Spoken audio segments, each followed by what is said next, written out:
All right, we've spent a few days talking about multiplication, and now it's time to learn about division properties of exponents. So let's start with a little investigation to see if you can figure out something on your own. And so without me, I want you to completely expand x to the fifth over x to the third. So see if you can do that on your own. Make sure you're pausing. Okay. So you should have gotten x times x times x times x times x, all divided by x times x times x. Okay. Now what I want you to do is cancel out all your common factors and write your simplified fraction. So we can say, yes, we could cancel out these x's, and these x's. All that I'm left with here is x times x on the top, or x squared. Okay, you may already be able to think about a pattern or what's going on here, but let's try one more. This time I want you to do the same thing for a to the eighth over a to the fourth. So pause it, expand it, then simplify. Okay, so it's going to be, I'll write it down here, a times a times a times a, 8 times, okay, I think I'm at 7, 8, there we go, all over a times a times a times a. Okay, so now I'm going to cancel out my common factors again. So there's one common factor, 2, 3, 4. And all that I'm left with here is a to the fourth. So I want you to make a conjecture here. To divide powers with the same base, what do you think you are going to do? All right, so be thinking, if you said keep the base and subtract the exponents, you are absolutely right. Okay, so here is our official rule worth writing down. Okay, the property, dividing powers with the same base. For every non-zero number a in integers m and n, a to the m divided by a to the n equals a to the m minus n. So subtraction order does matter. We're going to subtract the top minus the bottom. Okay, so that's important there. So let's use that rule and try a few problems. Okay, so here I'm going to ask you to simplify x to the fourth over x to the ninth. So I can do this in two ways. Way one, I could use the rule I just learned. And I could say that's going to equal x to the 4 minus 9. Okay, awesome. That's x to the negative 5. But alert, I'm not allowed to have a negative exponent in my final answer unless I'm talking about scientific notation. So I'm going to rewrite this as 1 over x to the fifth. Okay, I hope you can see this would have worked if you tried the expanding method too. If you wrote x times x times x times x on the top, and then you had 9 x's here on the bottom. That might be a little tedious to do. But if you did this, and then you canceled out all that they have in common, you're going to see that you have x to the fifth on the bottom, and you'll have just an invisible one hanging out on top. All right. So this one's a little bit more complicated, so we need to look at the ones that do have the same base. So p to the third, j to the negative 4, all over p to the negative 3, j to the 6. So again, I'm going to try to show you this in two different ways. And if you want to try to simplify it without me, that's even better. So one, I'm going to straight use the rule that I learned. So I'm going to say it's p to the 3 minus negative 3 times j to the negative 4 minus 6. So I need to be really careful with my integers. 3 minus negative 3, that's the same as p, or 3 plus 3. So I've got p to the 6th. Negative 4 minus 6 is j to the negative 10. And again, I'm not allowed to use the negative exponent in my final answer. So I'm going to rewrite this as a fraction, p to the 6th. That's okay, it can stay on the top.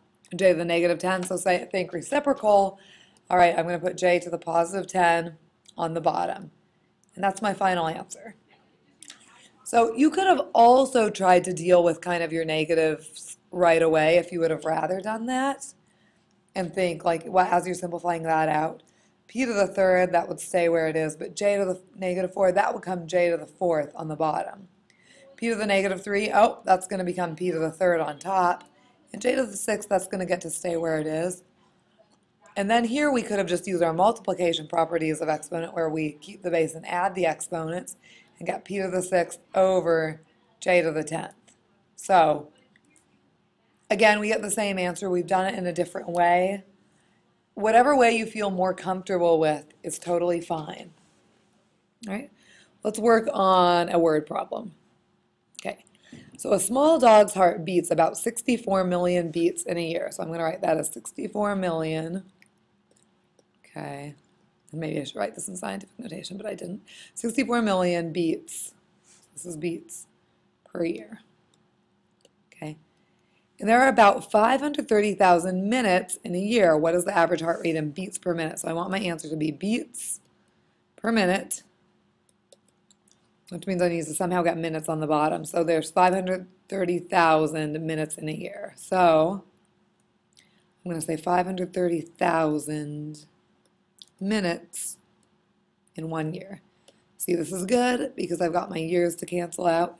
And now you can basically see I'm just doing 64 million divided by 530,000. And just so we can actually practice doing some scientific notation stuff, I'm going to rewrite this top one as 6.4 times 10 to the 7th. And this is 5.3 times 10 to the 5th. Okay, and then I can just divide this like normal, 6.4 divided by 5.3. 6.4 divided by 5.3, it's probably not going to be very pretty. Okay, about 1.208, I'll say. Times, here I've got 10 to the 7th divided by 10 to the 5th, so I'm going to do 10 to the 7 minus 5, 10 squared. This is nice because it's in scientific notation already. So it's about 1.208 times 10 squared beats per minute.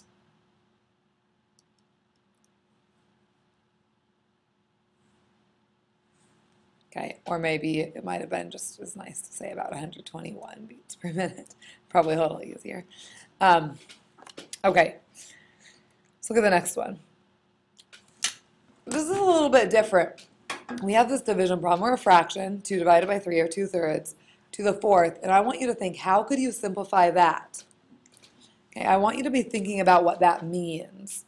That's just 2/3 times 2/3 times 2/3 times 2/3. So in reality, what I'm getting here is 2 times 2 times 2 times 2, or 2 to the 4th on the top, and 3 times 3 times 3 times 3, or 3 to the 4th on the bottom. Maybe I'll simplify that and actually solve them out. 16 over 81.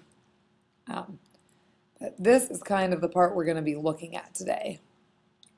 This is the property, it's called raising a quotient to a power. And this always works. For every non-zero number a and b and integer n, the quotient of a over b to the power of n always equals a to the n divided by b to the n.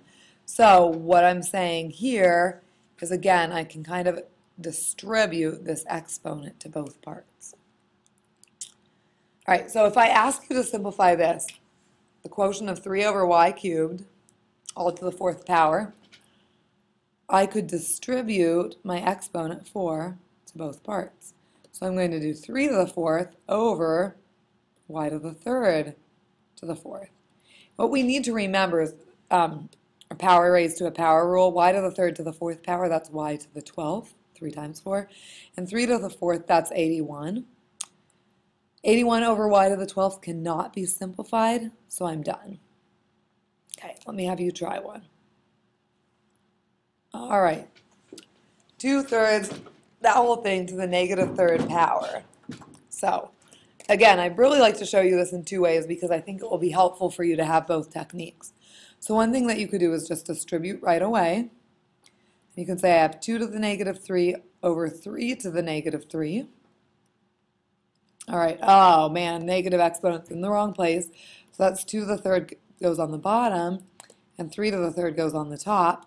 And now I know that 3 to the 3rd is 27, bad 7, but 2 to the 3rd is 8, so I've got 27 over 8. All right, I just want to show you that you're allowed to do this in one other way that I think is pretty cool and makes problems like this a little bit easier. So 2 to the 3rd to the -3, one thing that I can do with that is flip my fraction right away and take the reciprocal of the whole thing to the positive power. So because the negative exponent means the reciprocal to the positive power. So I could just do that right away if I want, and then I would have 3 to the 3rd over 2 to the 3rd, just like I did before, and get 27 over 8. So again, think of what strategy you like best. I usually prefer the second one most of the time. All right, last problem. Try this one on your own, and we'll see how you do, and then come back and check with me. Okay, I'm going to use strategy 2 from the last problem. Since I see a negative exponent, I'm going to take the reciprocal of this, so negative c over 4b squared. Okay, so now I'm just going to do this, distribute this negative exponent to everything. So I'm going to just think of that top as negative c squared. And then I have to remember that the squared is also going 4 squared b squared. Okay, and then I'm going to simplify this out. So negative c squared, if I do negative c times negative c, I should get positive c squared. 4 squared is 16, and b squared can stay b squared. I have no negative exponents, nothing else that I can reduce, and my problem is simplified. Okay? Hopefully you're finding this pretty comfortable, since somewhat similar to the rules we've done before, and can think about why it makes sense.